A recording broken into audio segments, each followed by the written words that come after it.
Eto, ang isa pang reason, no, ng paglipat, burnout or frustration. Maraming distributors na burnout, na po-frustrate kung bakit naglilipatan sa ibang company. Yan ang dapat wag yung papayagan na dumating ka sa ganyan. Burnout from chasing sales or recruiting, di ba? No system, no duplication. Oh, kasi ikaw lang ang gumagalaw, ikaw lang ang upline, ikaw lang ang marunong, ikaw lang ang magaling, hindi ka na na-duplicate. Feel stuck or unsupported, no? Feeling mo wala nang nangyayari, 'di ba? Pagod na pagod ka. Ayun, burnout ka, na-frustrate ka, naghanap ka na ng iba. Lalo na yung mga kumita na, tapos ang income bumaba, na alam mo naman ang gamot magsipag ka lang uli dahil dati mo nang nagawa. Kung talagang nagawa mo Kaya minsan binabanggit natin na tsambahan lang kasi di na maulit i-analyze mo bakit. Hindi na ako nagtatrabaho, di na ako nagre-recruit, di na ako nag-i-invite, di na ako active sa mga Zoom, hindi na ako nagpapakita sa mga downlines ko. Talagang babagsak yung income mo. Ibalik mo lang, di ba? Pero ano naging solusyon? Paglipat ng ibang company. Kasi gusto mo ng bagong ambience, gusto mo ng bagong excitement, na burnout ka na prostrate ka sa mga pangyayari. Akala mo kasi talagang dire-diretso na yung income, kahit wala kang gawin, kikita ka. Hindi po. Napakaaga pa para magpahinga. Napakaaga pa. Even si Coach Fernando nga di ba? Kaya nga sabi ko, 5 years ang commitment ko Kasi alam kong darating yung panahon na to, no? Darating yung time na you realize ang income mo magda-dive down yan Kasi yung excitement ng karamihan bumagsak from napakataas bumagsak. Kasi nga mali ang expectation, false hope, napangakuan ng mga maling pangako. Yun Hindi dumaan sa sa onboarding hindi na educate talaga ng mismong upline niya. Hindi connect sa DMW. Yun talaga mangyayari. Okay?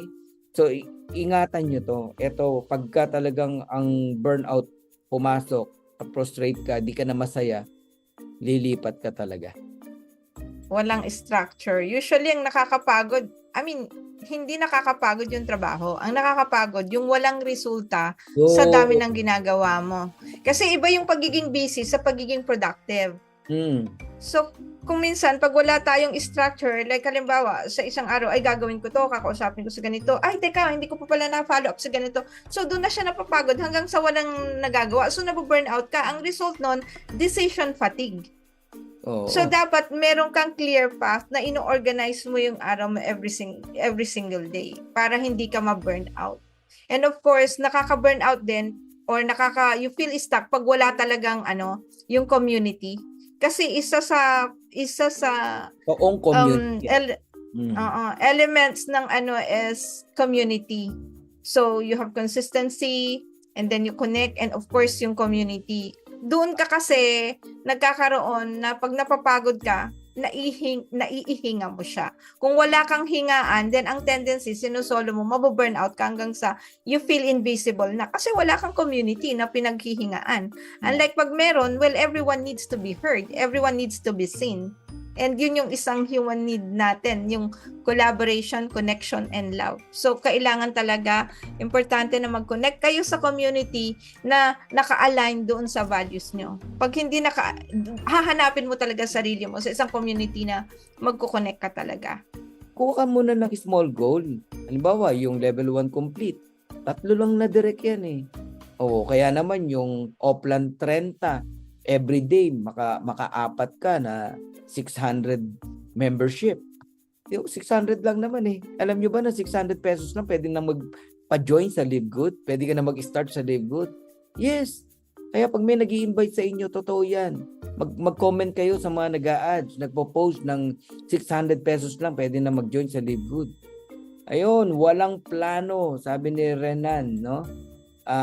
Katamaran lang po yan. Dapat sa work, dapat work hard. Ayan, from William Bato. Gusto sa bagong pangalan, new attraction, pagbagong pangalan.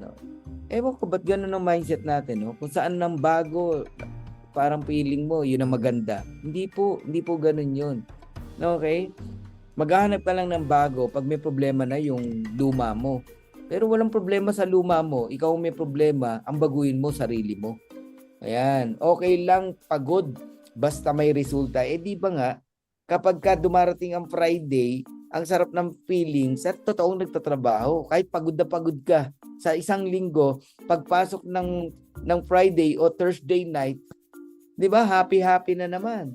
Di ba, Coach Mark Nay? Lalo na pag first Thursday of the month, di ba? Ala na, talo na. O, ganun dapat. Eh, hindi ka nagtrabaho. O, nagtrabaho ka nga, pero wala ka napapasali. Mali ginagawa mo, nagsosolo ka, mababurnout ka talaga. Ako never ako na-burnout sa mga sinalihan ko, coaches, no? Usually, nakaka-burnout lang naman pag mali yung nasalihan mo eh. Maling kumpanya, pina-invest ka, laki ng perang nilabas sa'yo, tapos overpromise, hindi naman nangyari, mababurnout ka talaga. Tapos mali pa yung taong nasalihan mo, sa una lang magaling, lilipat din pala, iiwanan ka din pala sa ere, 'di ba? Magagaling lang pala magsalita, tapos nasa ibang kumpanya na magagaling lang mag-mindset. Alam mo 'yon? Pero kulang sa gawa, mababurnout ka talaga. But ang secret, 'di ba? Huwag kang tumingin sa tao o sa upline mo. Ano sabi ni Coach Ian? From you, sa dreams mo, from you pababa. Yun ang dapat na tinitignan natin.